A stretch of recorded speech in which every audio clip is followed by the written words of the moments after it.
At 15, this player was the youngest to wear the full team red, white, and blue.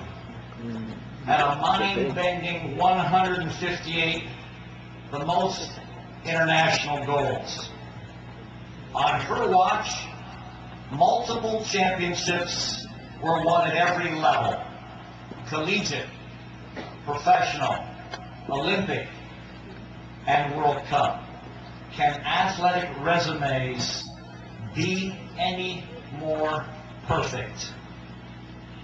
With the encouragement of her beloved brother Garrett, she spent her sporting life retiring the insult, "You play like a girl," and changed the landscape for girls and women that will reach far beyond our lifetimes. And what makes this even more endearing is she doesn't even want the attention.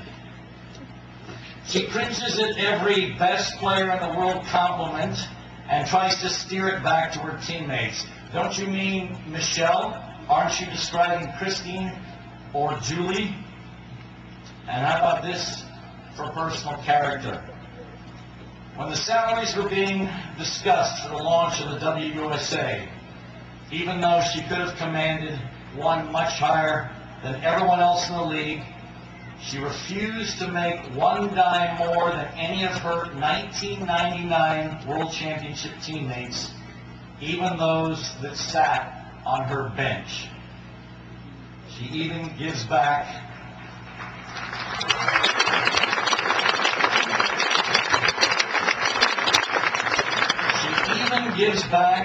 the compliments she tried to pay her, and we all have wonderful examples of this quality, and this one is mine. I live 7 to 10 minutes away from my office, and there are two ways I can get there. One is a bit longer, but it's a lot more scenic because it goes through a beautiful park.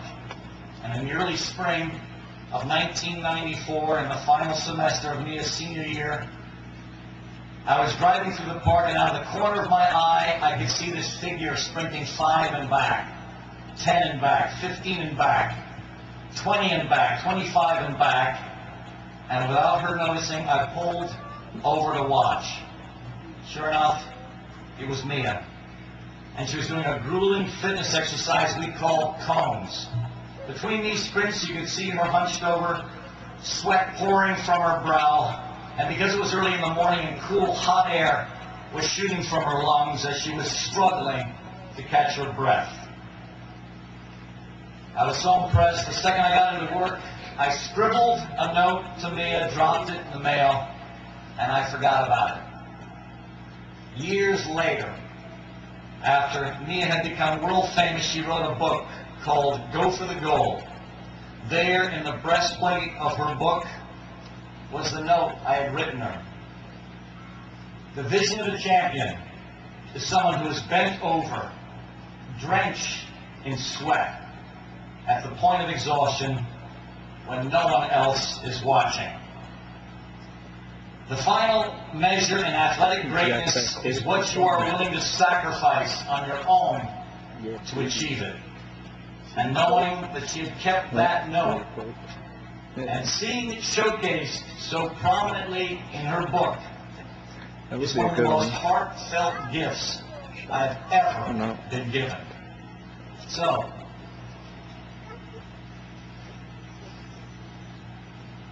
thank you, Mia, for being such a loyal, caring, humble, self-sacrificing, and extraordinary woman. And welcome to the Hall of Fame.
Julie, this is a lot like a wedding.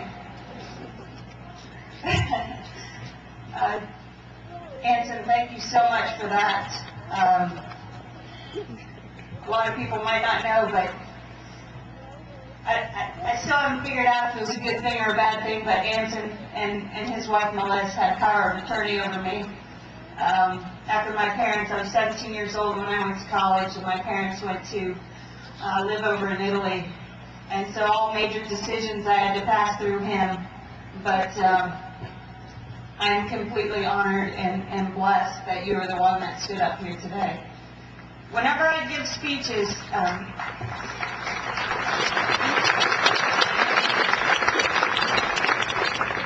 whenever I'm asked to talk, I think about Anson and the way he so eloquently expresses his thoughts and his feelings, and I truly believe that is a gift. And for me, Julie and I did talk about what we were going to say today, and first I just want to start off by saying thank you, because there are so many thank yous to be said. First of all, to the Century Council and the Hall of Fame and all its members and staff. You guys are here for all that you've done for me and my family in making this event absolutely wonderful and memorable. So thank you so much. I want to extend my congratulations and gratitude to fellow inductees, Alan Rothenberg. Anytime you want to buy me a bottle of wine, Alan, just call me up. And Smitty, I feel I can call you Smitty. I've met your entire family and your friends. I have to say there are a couple I'm afraid of. But you can see the love and the passion that you have for them, so thank you for sharing them with us, and it was wonderful. Congratulations to the 86 team. You guys, you basically established the standards that all of us had to live up to. I also wanted to send out my best to the current women's national team. As Christine said, they played last night. They defeated Finland 4-0, and they leave tomorrow,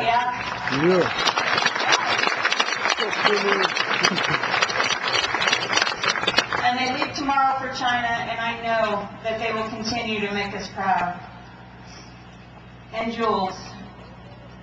Man, I always have to follow Jules. This event is so great and so wonderful, but it's even more so to the fact that I not only get to enter the Hall of Fame with one of my teammates, but one of my closest friends. And I think it's only fitting that she be inducted in the first ever female class. You have been such an ambassador and advocate for young girls and women all over this country who are searching for a voice and opportunities and ways to make a difference. I truly believe that your greatest hour is yet to come, and that we have only witnessed a small glimpse into what your impact and legacy will be.